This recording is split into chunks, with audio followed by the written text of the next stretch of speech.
Top of the morning to you there, audience. I've made videos about my 40 caliber carbine before, but I never really went in depth with it, which is exactly what I plan on doing today.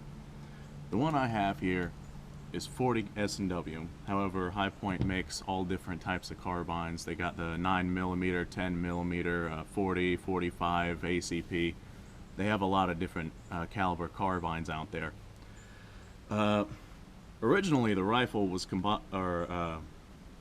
made or designed by a man named Tom Deeb, D-E-E-B, which is a very interesting name if you ask me. The magazine holds 10 rounds, doesn't have the number on it, but it does, however, have the holes for you to see just how full it is. Now, I'm going to talk about the ammunition a little bit.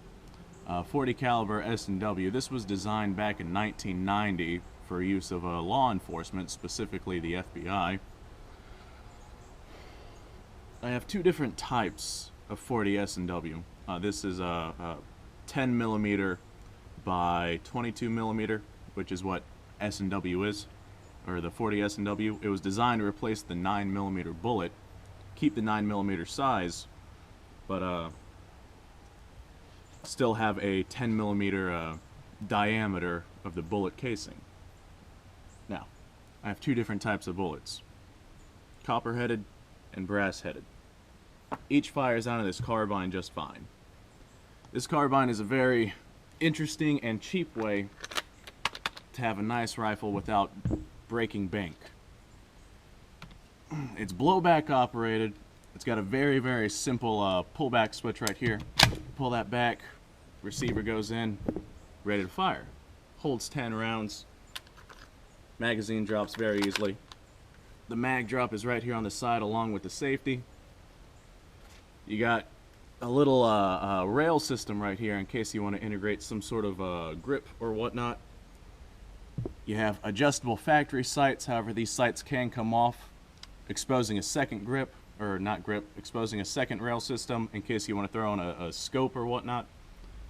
Very customizable rifle. Very accurate too.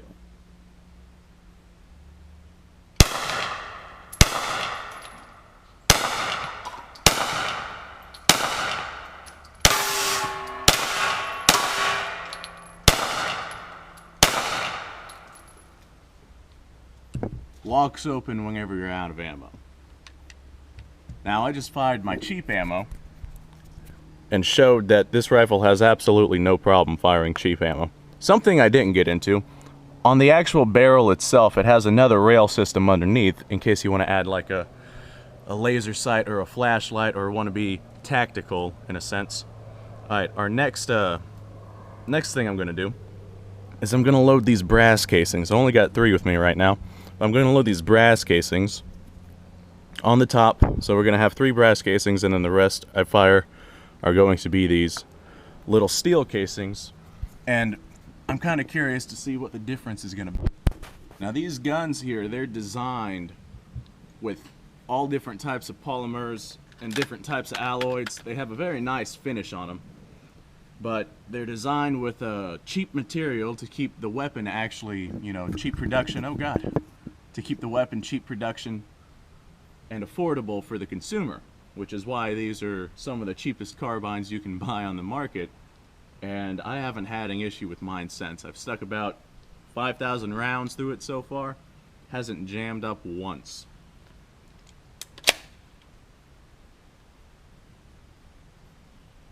These are the brass casing, got 3 of them.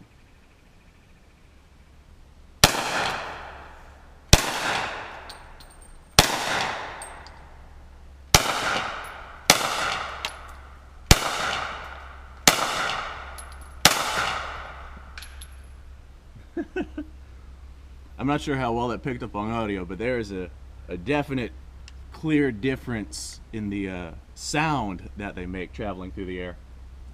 The brass casing had a much more fine tip than these brass ones. But I'm sure they had, you know, plenty of stopping power whenever it comes to taking things out. I have no doubt, yep, they went right in and right out. Sounds like we might have some casing in there. I might dig that out. Well, if it went through there, it definitely went through the can. I'm gonna set us up with a little stouter target and see what it does.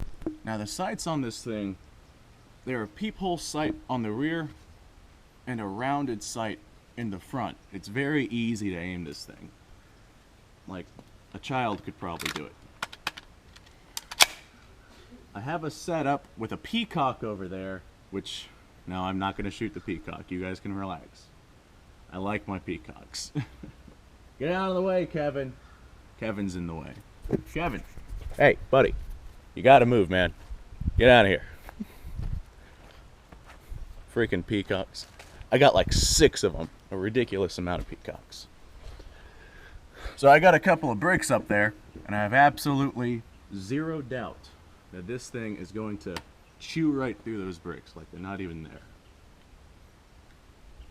This is just the cheap ammo, by the way.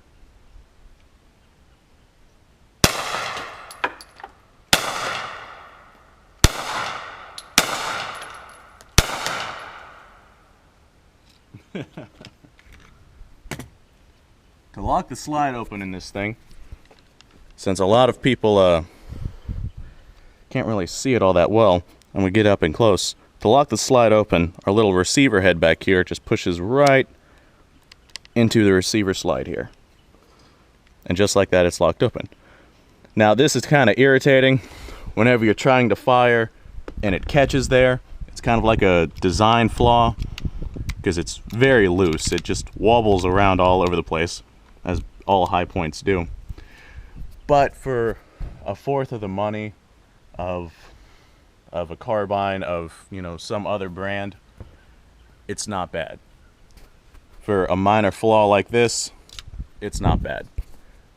The slings, they latch on. You take out one of these screws over here, I can't remember which one, and one of the screws down here. Then you just kind of screw the sling right onto the gun. So after a little bit of research, I came to the understanding that model 4095 is the most common .40 caliber model high point there is out there.